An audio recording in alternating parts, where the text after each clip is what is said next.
Je ne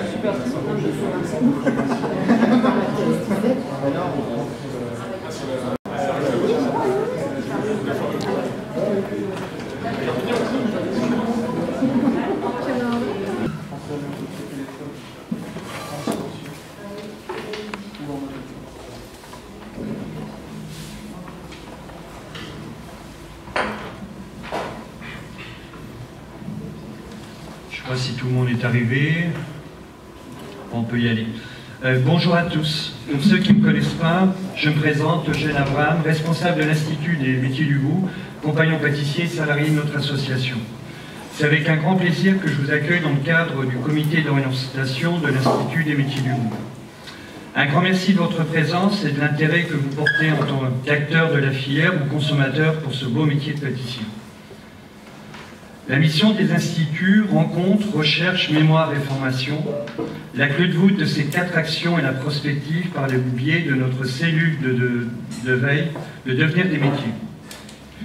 En 1998, les actions d'études et de recherche de notre association prennent un tournant prospectif avec la création du groupe de travail sur le devenir des métiers.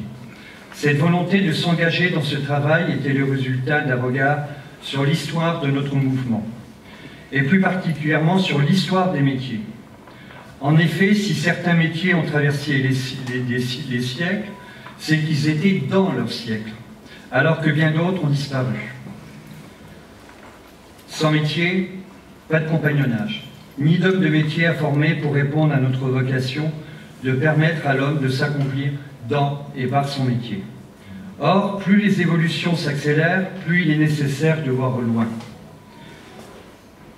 Assurer cette veille sur les métiers à travers ce groupe de travail sur le devenir des métiers, c'est d'abord nous permettre d'appréhender ce que seront les métiers demain.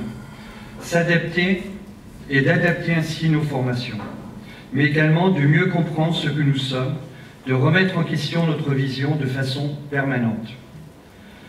Grâce au devenir des métiers, nous avons un outil de réflexion et d'anticipation pour préparer les jeunes aux compétences de demain. Le compagnonnage est dépositaire de valeurs qui sont utiles à notre société. Notre réflexion sur le devenir des métiers sert avant tout la jeunesse des métiers. Comme disait Éric Orsena, aux élus de notre association, nous avons le devoir de voir. Face au changement, 3 attitudes sont possibles. La passivité, subir. La réactivité, s'adapter. La prospective, anticiper. Anticiper est la mission du groupe de travail. Depuis un an, un groupe de travail s'est constitué pour engager une réflexion sur la prospective du métier de pâtissier d'ici à 2035. Chaque métier évolue au rythme des siècles et des générations. Le métier de pâtissier a déjà connu de nombreuses évolutions. Il a su s'adapter aux différents facteurs économiques, démographiques, socioculturels, réglementaires, organisationnels, techniques et technologiques. Donc, je recommence, je m'appelle Stéphane Chevalery, je suis en charge du département technique pour Pâtisserie France Curatos et j'ai eu la chance de faire partie de ce groupe de travail. Donc, ce travail prospectif a été réalisé par un certain nombre d'intervenants qui sont tous issus, qui sont tous acteurs à l'heure actuelle dans le monde de la pâtisserie. Nous avons eu pour objectif, comme l'expliquait Eugène, on a eu pour objectif, sur base des mutations que subit notre métier, de réfléchir à ce que pouvait devenir le métier de pâtissier à horizon 2035. Donc, chacune des personnes qui composaient le groupe a apporté sa pleine contribution avec l'expérience qu'ils avaient acquis au cours de ces années, et puis surtout la vision qu'ils avaient sur l'évolution du métier de demain. Donc on sait que le monde bouge vite, les attentes des consommateurs sont de plus en plus exigeantes, et de fait, il nous a semblé important de nous réunir, et finalement il faut se voir ensemble pour voir ce qui pouvait se passer dans les années qui allaient venir. Alors, bien entendu, on n'a pas la prétention de savoir comment va exactement évoluer le métier, Mais le but de cette démarche, ça a été vraiment de réfléchir à ce qui pouvait se passer. Et ça, c'est vraiment pour accompagner nos jeunes dans leur évolution, dans leur formation, dans leur choix, et puis aussi faire comprendre aux entreprises et aux chefs d'entreprise aussi que les référentiels d'aujourd'hui seront certainement pas ceux de demain, et qu'il faut s'attendre à certainement des bouleversements relativement importants. Il a fallu 5 sessions, si je ne dis pas de bêtises. 6. La 6e aujourd'hui peut-être. 6e aujourd'hui. 5 sessions de travail en tous les cas. Donc avec tout ce petit groupe. Les échanges ont été riches, avec des gens qui étaient vraiment investis, parce que forcément on avait un travail à fournir et des réflexions à avoir au fur et à mesure des ateliers. Et c'était des échanges constructifs en tous les cas, des moments de partage, et puis beaucoup de bienveillance de manière générale sur le groupe, et ce qui nous a permis d'ailleurs de voir aujourd'hui ce que vous allez, la prospective qui a été faite par l'ensemble du groupe. Donc merci en tous les cas à l'ensemble des participants pour ces échanges, et puis je vous souhaite une belle découverte de notre futur métier jusqu'à 2035. Merci. L'avenir, un petit retour éclair sur l'histoire du métier de pâtissier. Le métier de pâtissier vient de l'époque néolithique, 5e millénaire, qui eut l'idée de poser sur une pierre chauffée par le soleil une bouillie de céréales donnant naissance à la première galette. 7e siècle avant Jésus-Christ, les œufs apparaissent en Europe, que l'on ajoute aux préparations. 9e siècle avant Jésus-Christ, la première corporation des pâtissiers fut fondée à cette époque, la corporation des Pastitalarium. 11e siècle, le Moyen-Âge. Les croisés découvrent la canne à sucre et ses propriétés, ainsi que l'ancêtre du feuilletage, le bourrec, qui est déjà dégusté depuis longtemps dans le pays musulman. 13e siècle, la réglementation de notre métier débute à cette époque en 1270. On dénombre plus de 100 métiers. Les pâtissiers, ils réalisent des tourtes et des pâtés de viande, de fromage et de poisson. Les échaudeurs, fabricants d'échaudés. Les foissiers, fabricants de foisses. Les castelliers, marchands de gâteaux, marchands de gaufres et de beignets. Au XVe siècle, une ordonnance interdisant de prendre des apprentis pour toute période inférieure à 5 ans. L'apprentissage et le brevet de maîtrise coûtaient à l'époque 10 sous, répartis à 5 pour le roi et 5 pour la confrérie de la Saint-Michel à laquelle ils appartenaient. Pour faire son chef-d'œuvre, l'aspirant à la maîtrise devait faire 1 millier de petits gâteaux. Avec le temps, le chef-d'œuvre évolua vers 500 grands oublis, 300 gaufres, supplications et 200 plaisirs. Mais on ne vous dit pas quel plaisir. Les pâtissiers apparaissent à Paris en 1540 et arrivent globalement à vivre en harmonie avec les boulangers. Vous voyez, il y avait déjà la guerre en 1500 avec les boulangers, dont certains acquièrent également la maîtrise en pâtisserie, ce d'autant que ces derniers produisaient auparavant des pâtés de viande. 16e siècle, la Renaissance. À cette époque, on commence à utiliser l'air pour monter les blancs et la crème. Je pense que là, on a découvert ce qu'était le fouet ou l'émulsion, c'était le départ. De nouveaux produits voient le jour. La crème d'amande, crème à pétivier, la pâte à choux, les madeleines, les macarons font leur apparition à la cour de France. Charles IX octroie de nouveaux statuts aux pâtissiers, le titre de maître de l'art de pâtissier et ouvroyeur. Pour y prétendre, il fallait exécuter un chef-d'œuvre et prêter serment de garder fidèlement le métier et d'en observer les ordonnances. C'est certainement de là que viennent le secret des recettes qu'on s'est jalousement gardé jusqu'à maintenant, on va dire. À cette époque, les buts essentiels des corporations étaient la défense des intérêts professionnels, la définition des règles concernant l'exercice des métiers et la qualité des produits, le maintien de la discipline intérieure, le développement d'une connaissance et d'un honneur professionnel, les solutions des conflits individuels et collectifs, et l'organisation de l'entraide et de la solidarité. En 1771, la Révolution mit un terme à cette histoire des métiers. Il fallut attendre un siècle pour qu'une loi du 21 mars 1884 officialise les organisations syndicales. La Confédération nationale de la pâtisserie naissait 18 ans plus tard, en 1906.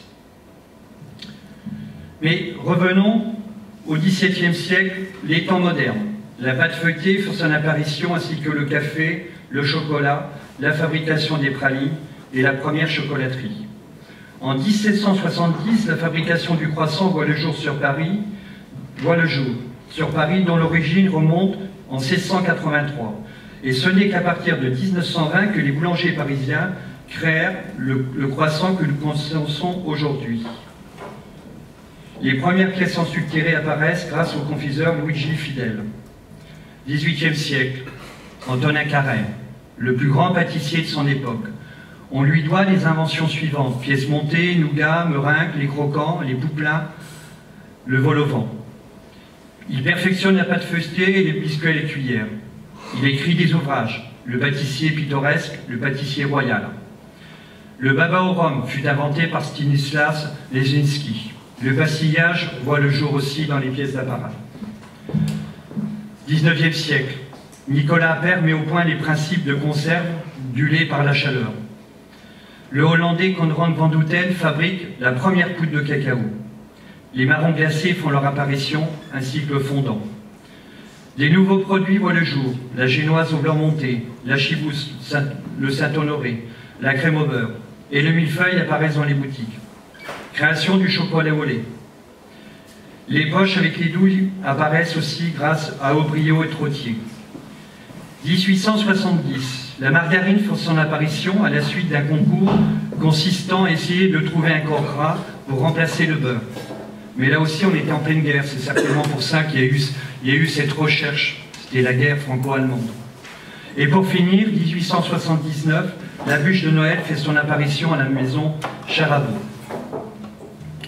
19e siècle, ce fut aussi l'ère de la démocratisation de la pâtisserie avec la chute du prix du sucre, initiant la vente de pâtisseries dans les boulangeries et l'industrialisation de la fabrication des biscuits. Le XXe siècle connut un engouement pour les saveurs rustiques du gâteau maison, puis une boulimie de pâtisserie qui succéda à l'après-guerre avec un intérêt marqué pour les créations au chocolat et une prédominance de la crème au beurre et des crèmes au liqueur. Après la Première Guerre mondiale, les changements sociaux, fiscaux poussent les pâtissiers à changer. Nouvelles méthodes de production, machines et outils et abandon de certaines méthodes ancestrales. Faciliter le travail et meilleur management du temps de l'ouvrier.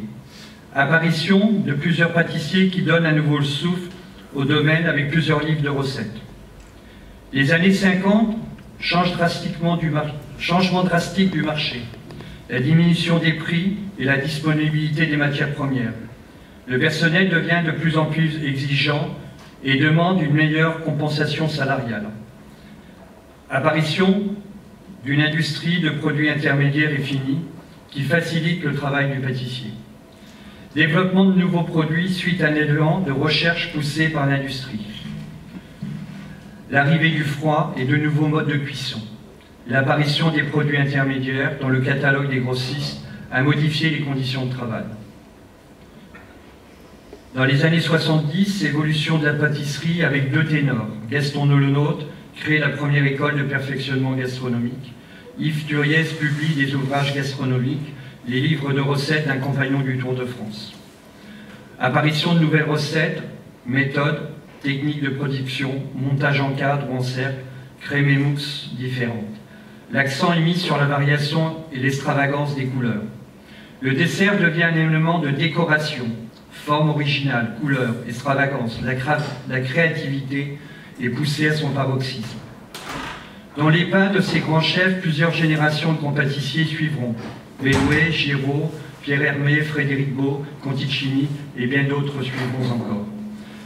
20e siècle, 20e, 21e siècle, la médiatisation du métier de pâtissier et de l'homme de métier qui devient une star via la télévision, des réseaux sociaux, les influenceurs et la diversité des concours propulse des chefs comme Christophe Michalak, Cédric Grolet, Cyril Lignac et Christelle Bruat. Le métier de pâtissier est maintenant sur le devant de la scène, jusqu'alors réservé aux cuisiniers. L'enseignement à retirer de l'histoire de la pâtisserie est qu'elle est placée sur le signe de l'évolution et qu'il reste encore beaucoup à découvrir. Avant de vous présenter les résultats de nos réflexions, je tiens à remercier toutes ceux et celles qui ont participé à nos différentes réunions. Merci à tous. Juste pour vous expliquer un petit peu comment on a travaillé. Alors, si on avait de poser la question à chacun, quel métier, enfin, quel scénario vous voyez pour le pâtissier à horizon 2035, tout le monde y serait allé avec son idée et les visions qu'ils ont déjà préformatées dans sa tête. Donc c'était de déconstruire pour reconstruire. Donc pour déconstruire, il a fallu qu'on identifie les facteurs qui allaient impacter le métier de pâtissier sur les 10-15 prochaines années. Ces facteurs, on appelle ça en prospective un système prospectif. Tout ce que je vous décline là, c'est la méthode de prospective de l'école française, le truc le plus standard, il n'y a rien d'innovant, c'est quelque chose que l'on met en œuvre assez régulièrement chez les compagnies.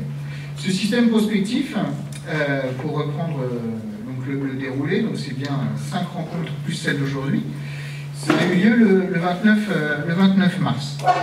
Donc au mois de mars, tous ensemble, petit groupe. J'insiste sur la notion de groupe. La prospective, ça ne se fait pas tout seul dans son coin. C'est quelque chose qui est par définition collaboratif, où on croise des regards, ou des industriels avec des gens du métier, ou avec des gens de la filière, des chimistes, des gens de la levure, enfin, tous les gens qui interviennent sur la filière doivent être partie prenante pour pouvoir justement apporter et croiser ces regards et avoir la vision la plus robuste possible par rapport à ce qu'on va pouvoir produire comme histoire. Donc tous ces gens-là, c'était la petite photo qui est là, on va venir en arrière, voilà. Tous ces gens-là, c'était à Europe 1, grand lancement Europe 1, donc c'était le 29 mars, et nous définissons l'environnement prospectif. Environnement prospectif, je vous rappelle donc la liste de tous les facteurs qui vont impacter. Vous voyez que c'est une sorte de grosse patate, et cette patate, plus on est au centre, plus le facteur est impactant. Ensuite, ce qui est intéressant, et c'est ce que Eugène a essayé d'un peu de faire, alors avec beaucoup plus de rétrospective que nous on l'a fait, puisqu'il est remonté avant Jésus-Christ, nous on s'est arrêté à 10 ans, on a regardé sur chacun de ces facteurs, qu'est-ce qui s'était passé, comment avaient évolué les choses, comment comment on en était arrivé là jusqu'ici. C'est toujours plus simple de se poser la question de où on va quand on sait d'où on vient. Donc voilà, c'est un petit peu ce qu'on a essayé de faire. Alors, on l'a fait collectivement, et puis ensuite, individuellement, notamment avec Eugène, on a travaillé en interne pour essayer de compléter les visions qui avaient été proposées par le groupe. On appelle ça un dossier d'analyse prospective. Ceux qui font de la prospective, c'est un pince-homme, mais c'est quelque chose d'important, parce que c'est quand on sait d'où l'on vient que l'on sait d'où l'on vient. Donc ça, on l'a fait au mois de mai. Oui, au mois de mai. De cette base de connaissances, de ces facteurs, on a identifié des hypothèses. C'est-à-dire que facteur par facteur, on a posé des hypothèses. Alors selon 2 ou 3 orientations, on a toujours un facteur qu'on appelle le fil de l'eau. C'est-à-dire que globalement, toutes choses égales par ailleurs, si on continue sur la dynamique que l'on a identifiée, voilà où on pourrait arriver en 2035. Et puis on a identifié aussi, on a intégré des ruptures. Ce qui permet de se dire qu'il peut y avoir une crise économique, il peut y avoir une crise technologique, il peut y avoir une rupture et une accélération sur tel ou tel point. Et donc on a écrit des hypothèses, facteur par facteur. Donc ça, on a fait ça au mois de juin. Et ces hypothèses, on les a reliées par un chemin, les unes aux autres, dans le cadre d'un scénario. Et donc on a écrit plusieurs scénarios. Le groupe de travail a produit 14 scénarios en tout. Alors souvent en prospective, on se dit que choisir le futur, c'est pas possible, puisque tous les scénarios, puisqu'ils ont été créés, identifiés, sont probables. Alors certains le sont plus que d'autres, et comme on est dans une démarche très, on va dire, opérative sur la construction de plans d'action, on ne peut pas construire autant de plans d'action qu'il y aurait de scénarios. Donc à un moment donné, il va falloir qu'on priorise les scénarios.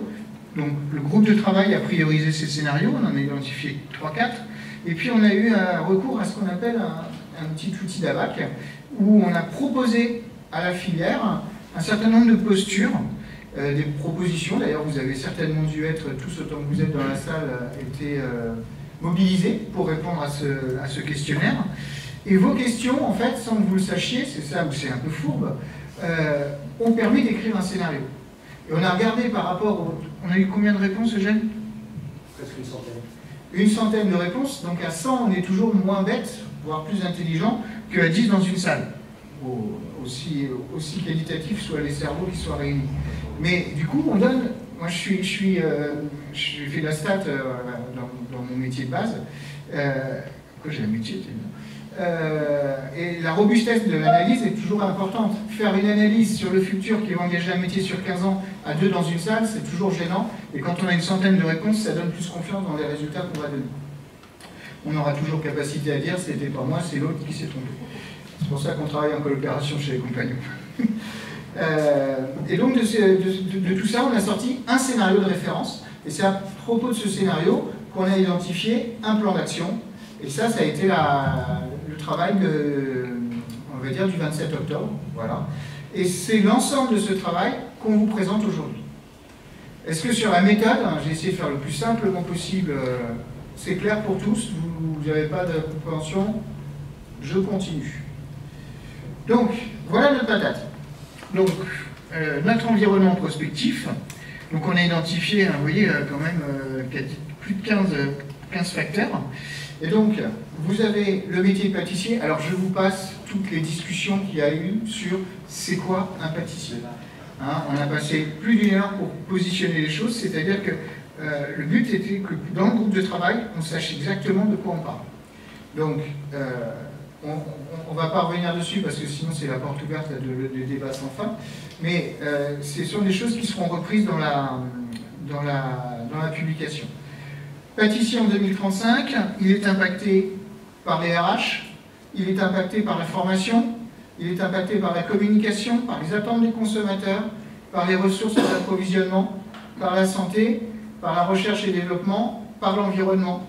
Donc ça, de manière principale. Et puis, de manière presque aussi importante, et ça va avoir un impact, mais comme on peut, à un moment donné, on ne peut pas tout étudier, on s'est dit, en second rang, il y a aussi les coûts de la production, le réglementaire, l'économique, le sociétal et le commerce. Voilà, donc ça c'est l'environnement prospectif.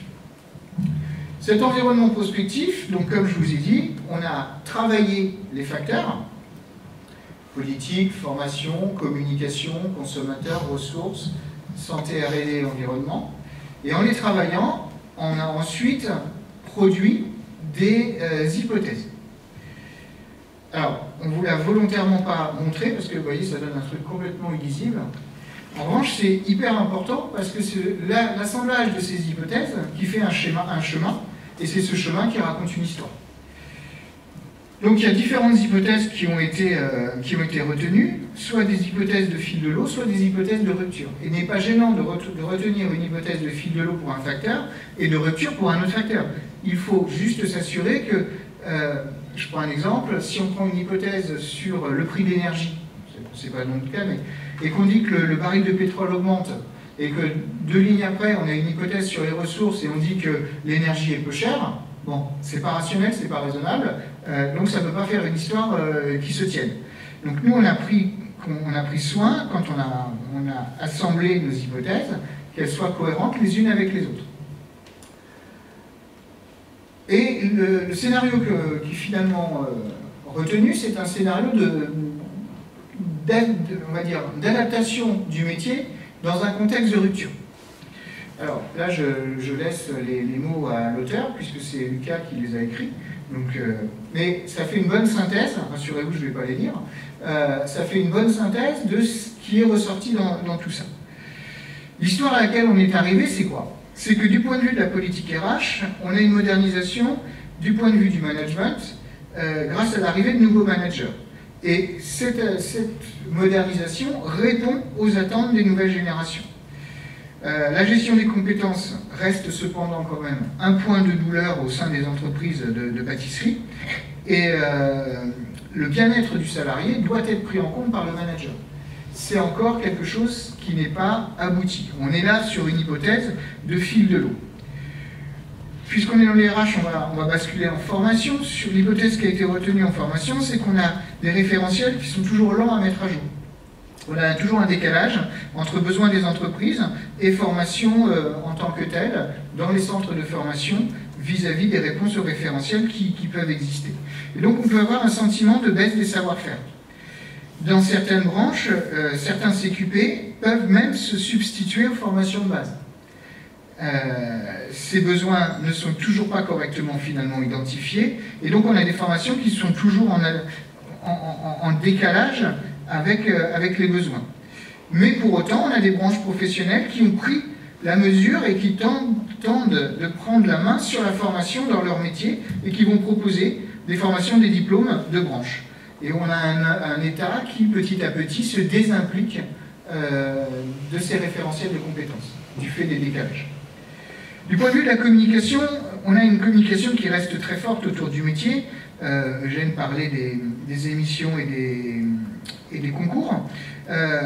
Et donc les réseaux sociaux, qui se sont aujourd'hui généralisés, quand je dis aujourd'hui c'est en 2035, on a finalement, malgré cette communication, un secteur qui peine à attirer et surtout à garder ces jeunes. C'est-à-dire qu'on a des jeunes qui viennent et quand ils découvrent vraiment ce que c'est que le métier de pâtissier au-delà des paillettes et de ce qu'ils ont pu voir derrière un écran, ils se disent mais finalement c'est pas pour moi et ils s'en vont, ils sortent du métier. Mais ça c'est pas forcément propre à la pâtisserie, c'était d'une manière générale ce qu'on peut voir aussi dans l'artisanat. Donc on a une hypothèse où on a une communication forte avec une répétition des campagnes de communication qui vise à revaloriser le métier manuel. Et le désamour justement de ces métiers manuels tend à se réduire. On a là-dessus une attractivité qui croît, du point de vue du métier manuel, du point de vue de l'artisanat, et un décalage et une difficulté de conserver et d'attirer les jeunes finalement avec le métier de pâtissier. Les consommateurs dans tout ça. Pour eux, on a des moments et des modes de consommation qui sont modifiés en profondeur. On a des consommations nomades, on a des consommations individuelles, et puis on consomme, enfin, la pâtisserie se consomme partout, elle ne se consomme pas que derrière la table du dimanche sur une nappe blanche. Et finalement, ces modes de consommation vont bouleverser l'offre connue telle qu'on peut la rencontrer aujourd'hui, que ce soit en termes de produits ou en termes de distribution, sur la manière de vendre le produit. Ce qui va aussi pas mal changer l'offre, ce sont les ressources et les approvisionnements. Puisqu'on est dans une situation où il est nécessaire que se mettent en place des associations avec le monde de l'agriculture pour tendre à l'autosuffisance. Hein, on est dans une logique de régionalisation des productions et des consommations. Les productions de produits finis sont gérées finalement de manière régionale et distribuées de manière nationale. Du point de vue de la santé, on a identifié un fil de l'eau avec une poursuite des intolérances et des allergies qui sont de plus en plus nombreuses et de plus en plus variées. On a des usages de produits d'origine animale qui sont aujourd'hui finalement à une asymptote. Donc là, vous voyez que c'est très lié avec les approvisionnements.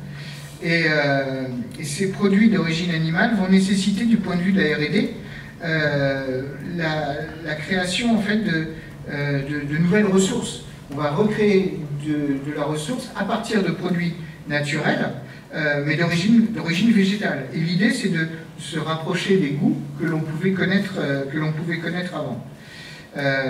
Donc là, un vrai enjeu en termes de R&D, à laquelle s'ajoute une dynamique d'anti-gaspillage.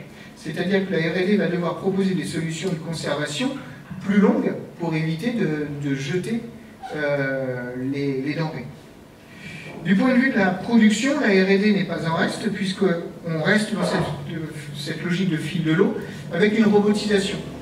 C'est-à-dire qu'il va y avoir robotisation pour toutes les productions simples, qui vont pouvoir libérer la main pour faire des productions plus complexes. Le groupe n'a pas choisi de basculer sur une production massive automatique. On pense du coup aux distributeurs à pizza. Voilà. Donc, la pizza a été faite de manière artisanale, elle va être distribuée de manière robotisée. Pour conclure sur les facteurs, le dernier facteur à travailler c'était l'environnement, Et ça ne vous a pas échappé qu'il y avait certains changements climatiques que le groupe de travail a retenu. Et d'un point de vue rupture, ils ont identifié qu'il y avait une transformation de l'offre de matières premières, c'est en accord avec ce qu'on disait sur les approvisionnements, qui oblige du coup à revoir les recettes en fonction des matières disponibles et naturelles et recréées par la R&D. Donc on a un changement de l'offre profond. Voilà en quoi on a un métier qui doit s'adapter par rapport à un scénario. Alors, avant de travailler les impacts, on va travailler les facteurs. Qu'est-ce qui déclenche ce scénario? C'est ça qui est assez intéressant de comprendre pourquoi ce scénario arrive. Il arrive d'abord parce qu'on a une mutation climatique, on a une modification massive de l'approvisionnement et des modes de consommation.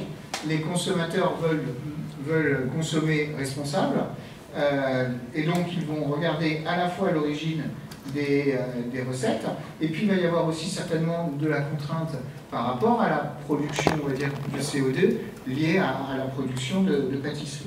Donc on a une mutation climatique qui est à l'origine de cette histoire. On a aussi une consommation, une production plus locale et plus domestique par rapport à ce qu'on disait au niveau de l'impact de la distribution du point de vue du carbone. Et on parle même d'ubérisation de la pâtisserie. Puisqu'on peut faire de la pâtisserie, je dirais, de manière centralisée ou décentralisée, au plus près du consommateur. Il y a cette logique d'ubérisation de la pâtisserie. Un autre point, on en parle aujourd'hui depuis quasiment un an, c'est l'appauvrissement du pouvoir, enfin la baisse de pouvoir d'achat du consommateur. Quand on disait tout à l'heure le chocolat c'est pour les riches, c'est-à-dire qu'il aurait un tel coût économique que ce serait plus accessible pour tout le monde. Donc ça veut dire qu'on a un appauvrissement d'une partie des consommateurs qui fait que c'est pas pour autant qu'ils vont... Alors, ce qui était assez intéressant quand on a commencé à travailler là-dessus, c'est que on s'est dit la pâtisserie c'est un produit plaisir.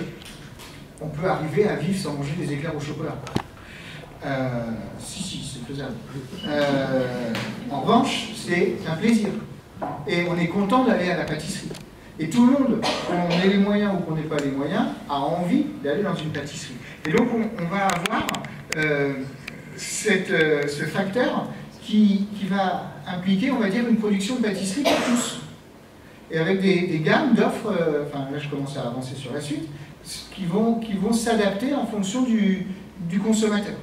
Donc l'appauvrissement d'une partie des consommateurs va avoir est une clé de l'émergence de cette histoire et va avoir un impact en tant que tel sur la filière.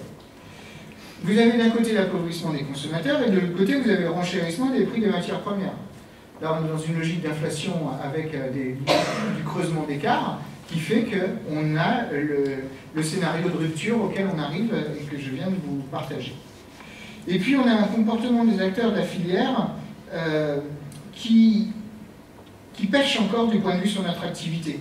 Je vais reprendre texto une phrase qui a été dite. L'histoire du métier n'est pas toujours très belle au niveau de l'exploitation des ressources humaines dans son histoire, dans le temps.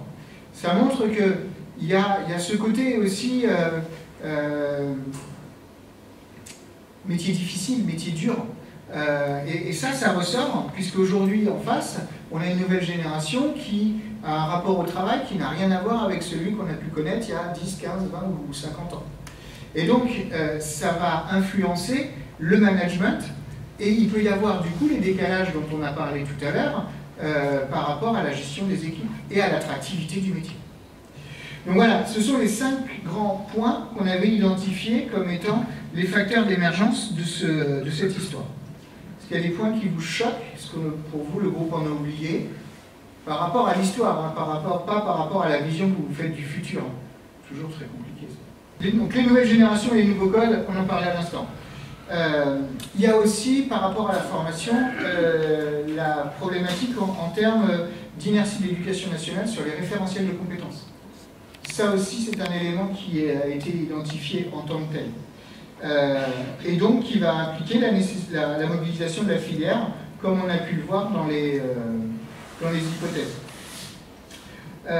Mobilisation de la filière également en termes d'image de métier, mais finalement qui reste toujours en décalage entre la vision que les jeunes peuvent avoir du métier quand ils ne sont pas dans le métier et de ce qu'ils vont vivre quand ils vont arriver dans le métier. Donc on est vraiment sur un scénario de décalage. Décalage entre les compétences qu'on apprend et les compétences qu'on doit mettre en œuvre, décalage entre l'image qu'on a et l'image qu'on vit, et puis décalage entre les attentes de la jeunesse et puis finalement des conditions de travail qu'on avait qualifiées de repoussantes du fait de la stagnation du métier dans on va dire l'approche managériale. Et puis aujourd'hui, on a plusieurs métiers dans une vie. C'est-à-dire qu'on n'est pas forcément pâtissier à 15 ans et pour l'être jusqu'à 60 ans. Il y a des pâtissiers qui le deviennent à 45 ans, après avoir été banquier. Voilà. Donc ça, c'est des choses qui sont très différentes et qui vont avoir un impact sociologique et qui vont permettre de créer l'histoire qu'on vous a contée. Le manque de compétences, et notamment le manque de compétences en gestion, que ce soit la gestion humaine et la gestion économique. Comment calculer le bon coût pour mon produit en prenant en compte la gestion de l'entreprise, la prise en compte de la réglementation, la prise en compte de la chaîne logistique, et puis la gestion financière de mon entreprise. On a aussi une tradition qui est bousculée. On l'a vu, la condition pour l'émergence de tout ça, c'est aussi la modification de l'offre et donc la modification des recettes. Recettes qui sont modifiées parce que les produits sont moins disponibles, parce que les goûts des gens changent. J'entendais que le baba au rhum existe depuis le XVIIe siècle, bon, ça existe encore aujourd'hui, mais certainement que le goût du baba au rhum n'a pas le goût du baba au rhum du XVIIe siècle. C'est intéressant de noter la différence. Le rhum était meilleur. Le rhum était meilleur? Bon. Ça, Ouais, je pense qu'on peut faire un parce que si je ne sais plus qui a au 15e découvert la canne à sucre, il y en a qui la travaillent bien depuis peu quand même. Et puis, donc face à cette tradition, on a des nouveaux profils de pâtissiers qui bougent les lignes. C'est ça qui est intéressant. Le bilan carbone de l'alimentation qui fait lui aussi bouger les lignes, et puis l'engagement en matière de respect, on va dire, de l'environnement, qui devient un levier d'attractivité pour l'image du métier. C'est-à-dire que pour attirer des jeunes, aujourd'hui, il faut montrer qu'on est un acteur pour le climat. Allergie et intolérance, on est dans une consommation de masse, on a des mécanisations qui sont massives et qui vont générer ces allergies et ces intolérances. Je pense que ça a toujours été le cas, sauf qu'aujourd'hui, les gens en parlent. Enfin, maintenant que vous allez dans n'importe quelle boutique, dans n'importe quel restaurant, on va vous demander, même quand vous allez réserver, savoir si vous avez des produits que vous ne pouvez pas consommer. Ce n'était pas le cas avant. Moi, je suis allergique à la pomme, le nombre de fois on m'avait dit bah, vous l'enlèverez, et ben voilà. Alors que maintenant, c'est mieux, on ne la sert pas. Donc ça, c'est des choses qui changent dans la manière de faire et dans la manière de... Ça vous embête quand je raconte ma vie? C'est la seule personne au monde que je connaisse qui soit allergique au pollen. Alors je bois du calva, mais mais la pomme fraîche, je ne peux pas. Et du coup, voilà, mise en œuvre de dynamique préventive pour ma santé, pour la santé. Donc vous voyez là, on va dire des facteurs déclencheurs, donc il y en a 15, par rapport à cette histoire. Bon, ça c'est intéressant, on regarde toujours globalement ce qui se passe actuellement, là, quand on parle des facteurs déclencheurs, pour identifier l'histoire qu'on va écrire en 2035. Maintenant, ce qui est intéressant, c'est qu'on se met en 2035, on est dans l'histoire que je vous ai racontée, qui a été déclenchée par les facteurs qu'on a vus là. Qu'est-ce qui se passe? C'est quoi les impacts? Impact pour la demande, impact pour l'offre, impact pour la demande.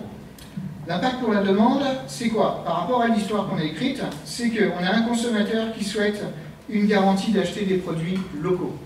Il ne veut pas des choses qui viennent du bout du monde, il veut en être sûr, il veut que ce soit normé et il veut qu'il y ait une traçabilité, une sorte de bilan kilométrique en fait. Donc, je veux savoir d'où ça vient et je veux presque voir le champ où a poussé les céréales qui ont permis de faire la pâte à choux la farine de pâte à choux. Deuxième, justement, par rapport à cette normalisation et cette traçabilité, c'est la comprendre. Avoir une vision claire de l'étiquetage, comprendre ce que ça veut dire. Aujourd'hui, il y a une sorte de cacophonie sur tout ce qu'on peut lire sur les emballages ou sur les étiquettes. Et là, il y a une incompréhension.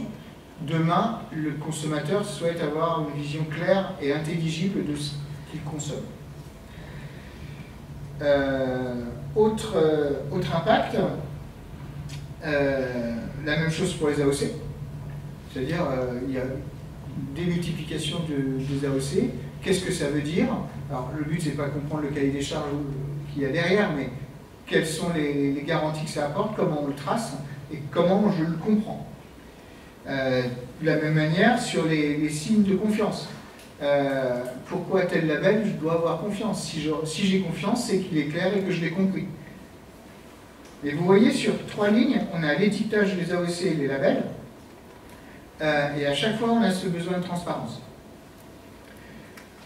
Alors, on arrive à un point qu'on avait vu tout à l'heure, c'est la vision claire sur le bilan carbone du produit consommé.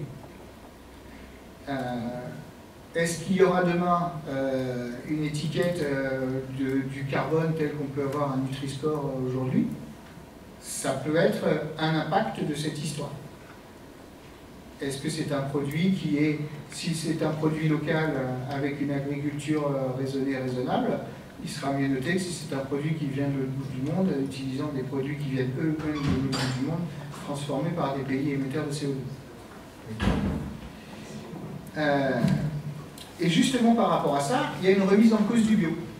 Remise en cause du bio tel qu'il existe aujourd'hui, parce que les gens ne comprennent plus grand-chose non plus à la normalisation, et finalement ils vont avoir plus de confiance dans un produit de proximité qu'ils voient, qu'ils maîtrisent, qu'ils peuvent presque toucher, plutôt qu'un produit bio qui vient de beaucoup plus loin, dans des conditions qu'ils ne connaissent pas, avec des gens qui ont travaillé peut-être avec des conditions de travail qui ne sont pas acceptables. Il y a le côté RSE derrière aussi. Allez-y, si vous voulez intervenir. C'est un sujet de traçabilité aussi, ça. Comment? C'est aussi un sujet de traçabilité.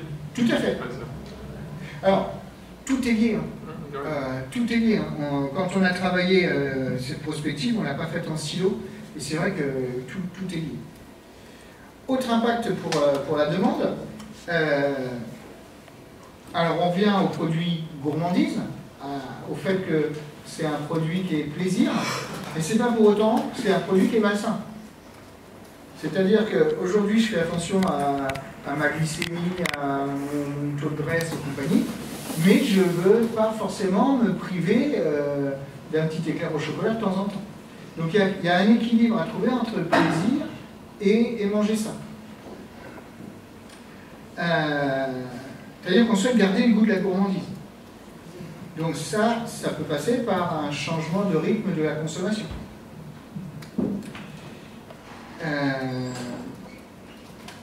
Alors, il y a aussi le fait, quand on parle de plaisir, que le produit doit être bon. Il ne doit pas être que être beau. Typiquement, quand on est sur les communications de réseaux sociaux, on voit beaucoup de travail sur la photo. Donc là, on est sur l'esthétique du produit. Moi, personnellement, j'ai mangé des produits magnifiques sans saveur. Peu intéressants. Et des fois, on préfère un produit qui a plus de saveur, même si c'est moins bien fini. L'idéal, c'est de trouver le bien partout. C'est-à-dire, on va dire le consommateur ne s'arrêtera plus à l'image. Il y a cette logique, comme le plaisir est important, et en plus, comme il a changé de rythme, quand il va en consommer, il veut vraiment prendre son pied. Il y a la logique de plus de services, plus de facilité pour consommer. C'est-à-dire qu'un pâtissier doit faire autre chose que de la pâtisserie. Il doit apporter du service autour de sa pâtisserie, que ce soit en termes de livraison, que ce soit en termes pourquoi pas de compréhension de ce qu'il y a dans le produit. Il doit environner son produit d'une somme de services. Ça, c'est une attente. Et puis, il y a de la demande du consommateur en termes d'innovation, en termes de services, comme on vient de le dire, en termes de transparence, en termes de qualité, en termes d'offres, panel des saveurs, panel on va dire, de la mise à disposition des produits.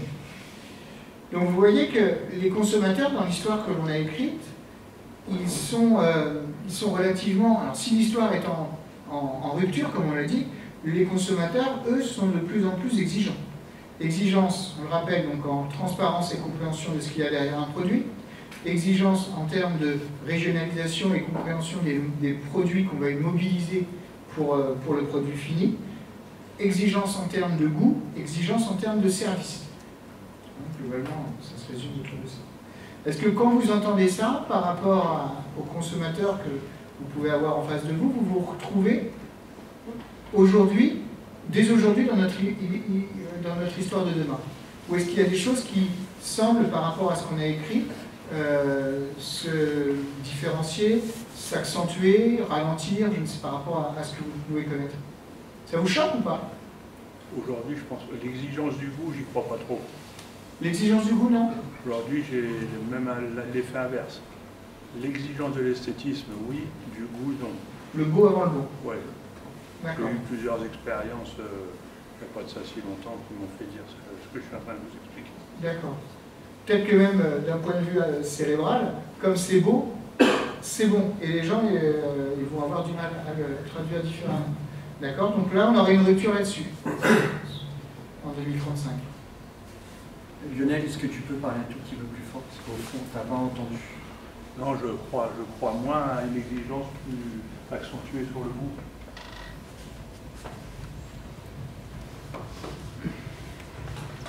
Et le facteur prix, il intervient où? Parce que j'ai l'impression que les clients aujourd'hui, il y a ceux qui vont chez Cédric Grolet, qui sont, je les ai photographiés, c'est les mêmes qui vont à l'Apple Store en fait.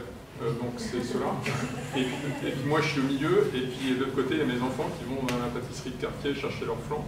Et le flan, aujourd'hui, le prix du flan à Paris, tu vas de 50 à 6 euros hein, pour la même part. Et pas forcément avec des grains de vanille de Madagascar dedans. Donc la question que je me pose, c'est est-ce qu'il n'y a pas aussi une segmentation, une premiumisation, enfin, un monde de riches, un monde de pauvres? Oui, alors ça on l'a vu dans l'histoire. On l'a vu dans l'histoire. Et au niveau des facteurs pour la demande, on n'a pas tant étudié que ça. On le retrouve dans les facteurs justement de l'impact pour l'offre. Oui. Puisque c'est là où on va retrouver le prix, justement, et notamment le calcul de l'optimum. Ouais.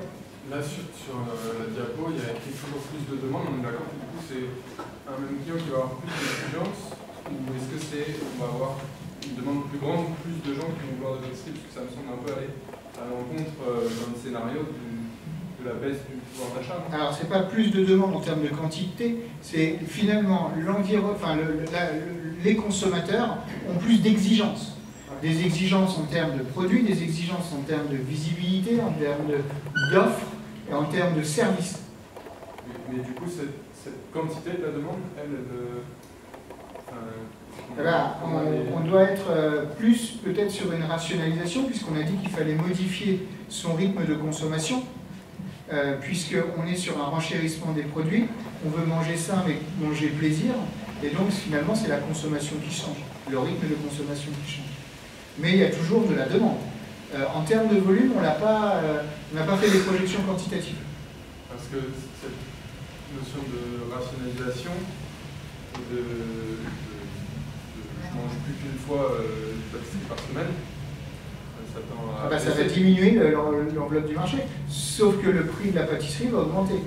Donc on peut avoir une diminution du nombre de quantités de produits vendus et une augmentation de son prix, et donc maintenir un volume de chiffre d'affaires qui soit cohérent sur un produit, plaisir, peut-être de meilleure qualité, avec des contraintes de produits de matières premières plus importantes, au vu du facteur carbone, au vu du facteur transport.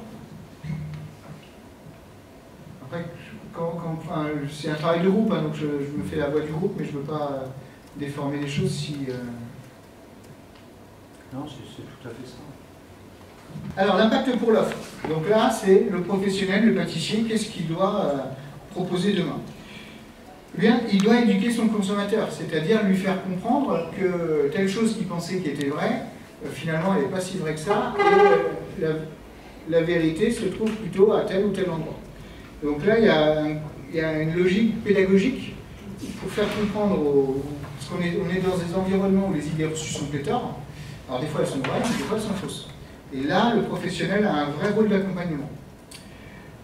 Communiquer efficacement, donc ça c'est à la fois en termes de message, en termes de ciblage, en termes de fréquence, en termes d'intensité. Donc finalement, on s'aperçoit que le pâtissier demain, il va devoir avoir une vraie stratégie de communication. Finalement, c'est un autre métier.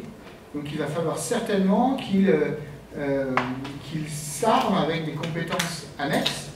Et là, on retombe sur le plus de service. Hein, parce que finalement, le pâtissier, il va falloir qu'il fasse autre chose que de la pâtisserie. Communiquer RH, là, justement, pour attirer du monde, pour faire connaître la transmission de ces techniques, de ces savoir-faire, donner du sens, en fait. Pas du tout, en effet. C'est bizarre. C'est celui-là. J'ai dû sauter une page. Et c'est pas grave, il n'y a pas d'ordre.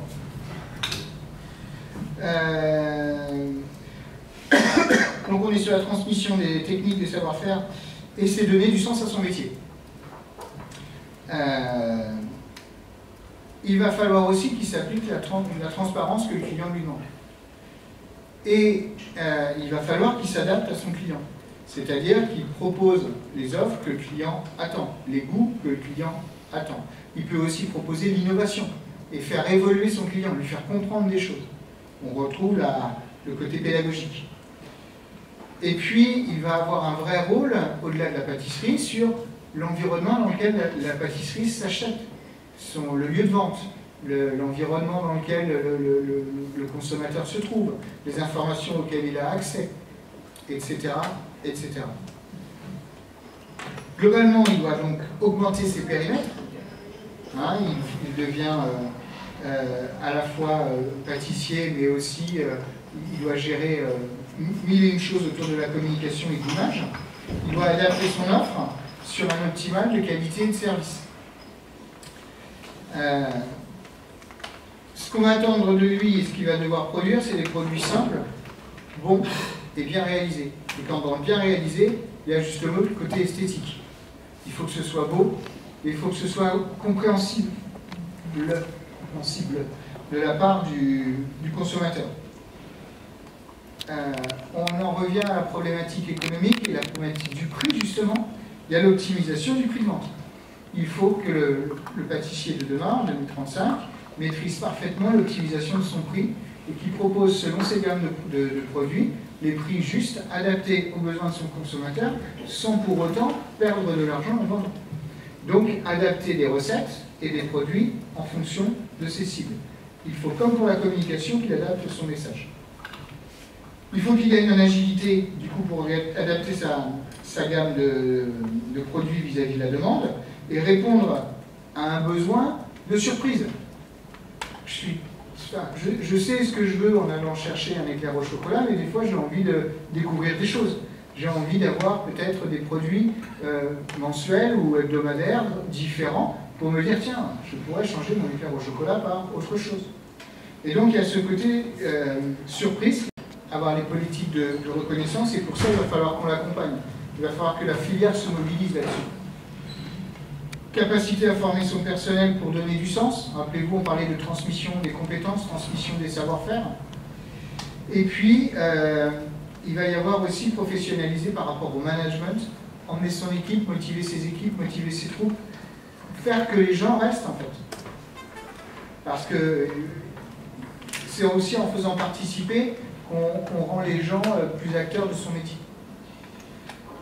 Et le dernier point sur son évolution d'offre, c'est la numérisation. Il faut qu'il intègre totalement le numérique dans l'entreprise, et quand on dit totalement, c'est à la fois sur la distribution, la traçabilité, l'apport des services, mais aussi sur la gestion de la pénurie humaine, puisqu'aujourd'hui, on l'est déjà, et dans le scénario où on l'a identifié, il y a un véritable besoin en matière de main-d'œuvre. Donc ça, ce sont les impacts sur l'offre qui ont une résonance directe avec les impacts pour la filière. La filière va devoir demain apporter des formations à cette profession, et notamment des formations en termes de communication, des formations en termes de management, des formations sur la maîtrise des outils modernes, des outils collaboratifs. Ce n'est pas des choses qui sont intuitives historiquement dans la manière de faire chez les pâtissiers. Il va falloir aussi que la filière apporte un soutien en termes de transition numérique. Transition numérique, c'est accompagner le personnel sur l'usage des nouveaux outils. Et quand on met le personnel, c'est y compris chef d'entreprise, sur la manière de penser ces processus de production. Et puis, il y a aussi la nécessité de se former avec agilité sur des modules courts, et donc de modulariser le parcours de formation. On n'est pas tous partis pour faire un CAP. On peut se dire, bah tiens, moi j'ai besoin juste de telles compétences sur, je sais pas, les températures de cuisson ou je ne sais quel point particulier de... Et ça, aujourd'hui, il faut cibler les formations, les compétences spécifiques au travers de modules de formation dédiés. Et ça passe aussi par un investissement donc, de la filière au travers des certificats de qualification professionnelle. On en parlait largement dans les, comment dire, dans les hypothèses par rapport à la montée en compétences. On voit que dans le scénario qu'on a écrit, le poids du CQP est très important au vu de l'évolution des référentiels traditionnels de l'éducation nationale. La filière doit aussi proposer des logiques d'association. On a vu qu'on avait des problématiques pour sourcer et accompagner, on va dire, les approvisionnements. C'est-à-dire qu'il va falloir rapprocher les offreurs et les demandeurs. Donc la filière là, a un rôle de facilitateur pour trouver des solutions d'association, que ce soit des groupements d'achats régionaux, entre filières de production, matières premières, les professionnels de la pâtisserie, et puis impliquer des cahiers des charges du coup de production amont pour que les produits qui vont arriver avec la traçabilité qu'on leur demande vont pouvoir répondre aux besoins des consommateurs qu'on va avoir en bout de chaîne. Sur la formation, on parlait de modules tout à l'heure, il va y avoir de l'individualisation. Le but, c'est pas former tout le monde sur tout, mais surtout chacun sur les compétences dont il a besoin par rapport à ce qu'il fait, par rapport au parcours professionnel dans lequel vous avez positionné. Qui dit parcours professionnel, ça veut dire monter en compétences en termes de gestion de ressources humaines. Donc vous voyez, tout ça, c'est des éléments nouveaux qui ne sont pas aujourd'hui dans le landerneau naturel du pâtissier. L'offre de formation coûts humains va permettre demain de répondre aux attentes des entreprises et du coup aux attentes individuelles des salariés. La filière va avoir oui.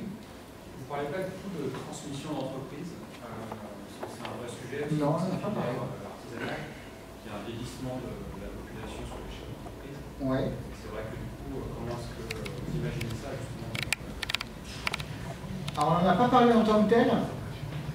On pourrait en parler justement sur le sujet plus de coopération. Parce que dans la logique de plus de coopération, on est sur cette logique où les branches professionnelles vont faire travailler les acteurs entre eux, et ça peut être un levier pour. Mais en tant que tel, le sujet n'est pas ressorti.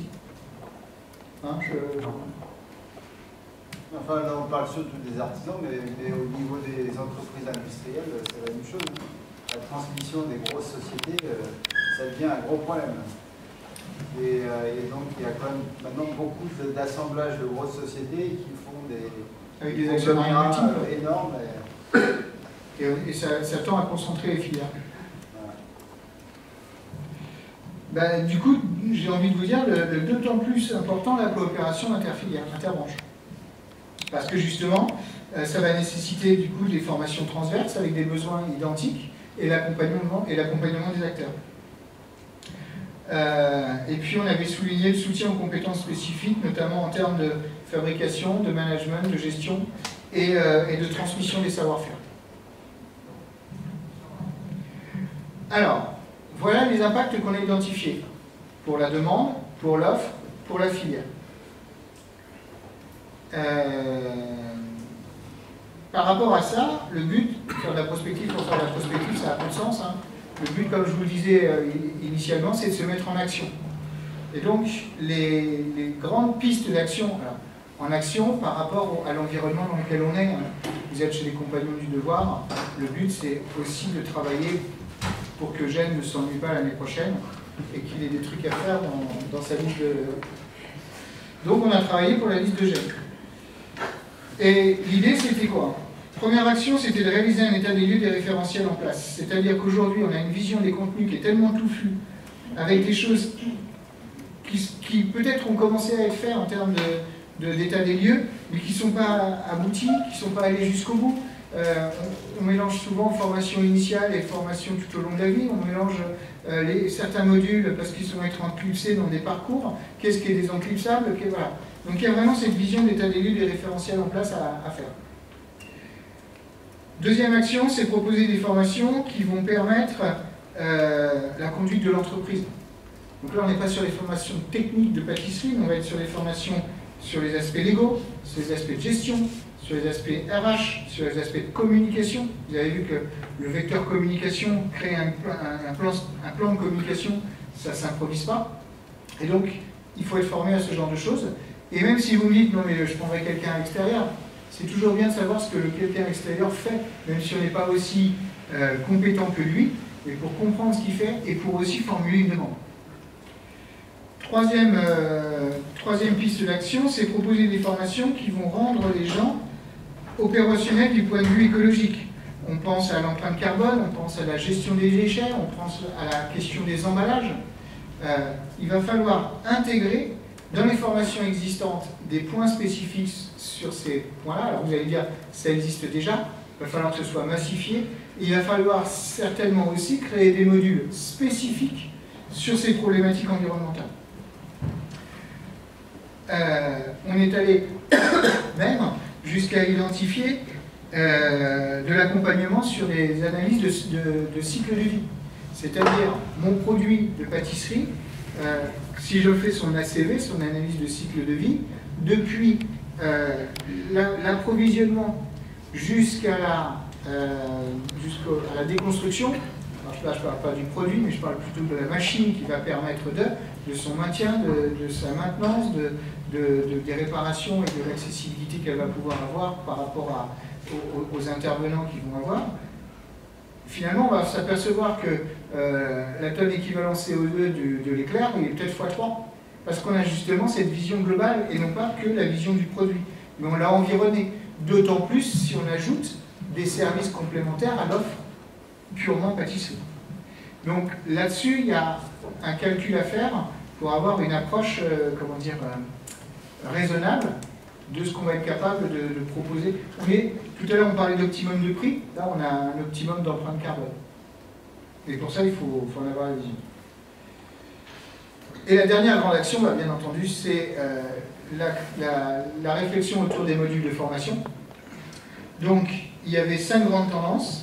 Des modules de formation autour de la connaissance des matières premières, des modules de formation autour des tendances de consommation, des modules de formation en termes de communication, de numérisation et de maîtrise de la production.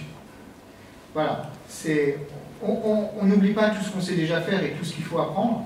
En revanche, il y a des choses complémentaires à apprendre au vu des impacts qu'on a identifiés, soit pour répondre bien à l'offre, soit pour bien caler l'offre par rapport notamment aux gestions d'entreprise. Et donc ces 5 orientations de création de modules de formation ont émergé par rapport à l'histoire qu'on a écrite. Alors, bien entendu, ce n'est pas les compagnons qui vont créer tout ça, hein, c'est un travail de filière, c'est pour ça que vous êtes tous dans la salle aujourd'hui. Et l'idée, en revanche, c'est de travailler ensemble pour apporter ces modules sur, alors vous voyez, sur la connaissance matière, on est allé retour aux produits bruts, aux produits saisonniers, matières standardisées, sur le discernement des ingrédients, sur les innovations technologiques, et puis créer tout ce qui n'existe pas, et le faire ensemble, comme c'est déjà le cas sur certains produits de formation que l'on développe. Mais les orientations, telles que le groupe les a identifiées par rapport au scénario qu'on a écrit, ce sont ces pistes d'action. Bonjour à toutes et à tous. Donc, je suis Lucas Baillery, compagnon pâtissier, et j'ai été élu par les compagnons des métiers du goût pour être leur délégué de métier. Et à ce titre, il m'appartient de faire la conclusion de ce travail que nous avons fait. Alors tout d'abord, je tiens à remercier l'ensemble des personnes qui ont accepté de participer à cet exercice de travail prospectif. Votre contribution était plus qu'importante à la réussite de nos réflexions, elle était indispensable. Elle a permis de partager différents points de vue sur divers facteurs d'influence, permettant d'aboutir à un scénario intitulé « S'adapter dans un monde de rupture ». Même si ce scénario de prospective porte sur une vision possible de ce que pourrait être le métier de pâtissier en 2035, il est très clair, dès la lecture de son nom, que nous l'avons écrit, de pandémie et au début d'une période tout aussi pénible de pénurie, il est difficile de percevoir un avenir positif pour notre métier et même pour notre civilisation. Cependant, nous ne devons pas tomber dans le piège d'être aveuglés par le pessimisme et en oublier les dans la cité et dans le compagnonnage. Alors, rassurons-nous. Le groupe de travail prospectif auquel nous avons participé n'avait pas pour but de dresser un tableau sombre sans y apporter une étincelle de lumière rassurante. Au contraire, certains étaient là pour nous rappeler, à juste titre, que les pâtissiers se sont toujours et de tout temps adaptés. L'être humain est de par sa nature le champion d'adaptation, ce qui lui vaut aujourd'hui d'être l'espèce dominante sur Terre, au détriment hélas de certaines autres espèces dont il est avéré aujourd'hui que nous sommes les responsables de leur extinction. Rupture, pénurie d'énergie, de matières premières, mais aussi de main-d'œuvre, de savoir-faire, rupture du temps disponible aussi. C'est une denrée rare le temps disponible aujourd'hui. Voici en quelques mots ce que semble annoncer l'avenir. Mais il y aura d'autres ruptures, pas toutes négatives. Rupture dans les attentes du consommateur, dans les schémas existants et dans nos façons de penser. Qui aurait cru, ne serait-ce que 5 ans plus tôt, que le télétravail, la visioconférence ou encore la livraison à domicile feraient partie de nos modes de vie, alors qu'ils n'étaient jusque-là que des pratiques marginales. Qui sait si le végétal ne remplira pas nos assiettes à 90%, voire 100%, en 2035. C'est un avenir possible et le pâtissier de demain devra veiller à ce que cette future contrainte ne soit pas incompatible avec plaisir et gourmandise. De plus, cette capacité à nous adapter fera de nous des meilleurs gestionnaires de ressources, afin que chacune de celles que nous utiliserons, matières premières, énergie, main-d'œuvre, soit employée de la manière la plus efficiente qui soit. Plus aucun gâchis ne sera permis. Vous aurez compris là encore que je ne fais pas seulement référence au gâchis alimentaire. Cette créativité qu'utilise le pâtissier pour apporter à ses clients du plaisir et de la gourmandise, il faudra qu'il continue à l'employer, mais il aura aussi l'obligation de la cadrer davantage pour faire de ses créations des produits tout autant délicieux, mais plus durables et plus responsables. De même, en ce qui concerne le management, il faudra s'adapter et s'inspirer des façons de penser des nouvelles générations. Former des apprentis avec une sincère volonté de leur transmettre un savoir-faire. Apporter une reconnaissance aux employés qui ne se limitera pas à un salaire, mais qui leur donnera l'envie de travailler. Pas juste pour gagner leur vie, pas seulement pour réaliser des recettes, mais pour contribuer, au travers de leur emploi, à ce que la société et la planète se portent mieux. À présent que ce travail prospectif est terminé, il faut désormais bâtir de nouveaux modèles de formation pour permettre aux jeunes qui vont choisir ce beau métier et à ceux qui le pratiquent déjà d'appréhender ces évolutions majeures que nous pressentons. Je suis heureux de savoir que nous avons la confiance des nombreuses entreprises, organisations et partenaires, confédérations. Et je ne doute pas que nous pourrons compter sur eux pour répondre à nos appels et construire ensemble ces beaux projets. L'objet de l'association ouvrière des Compagnons du Devoir est de permettre à chacun de s'accomplir dans et par son métier dans un esprit d'ouverture et de partage. Je pense que nous sommes nombreux à nous retrouver dans cette philosophie et pas seulement les compagnons. Et cet esprit d'ouverture et de partage, je suis certain que nous l'aurons tous pour contribuer ensemble à un avenir plus beau. Merci.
prospective. Ah bah ouais, c'est trop.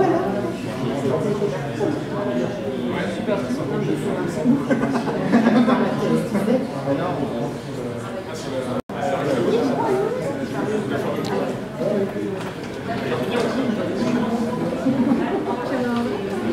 Ah bah, un vrai travail de prospective. Ah bah ouais, c'est trop. Super.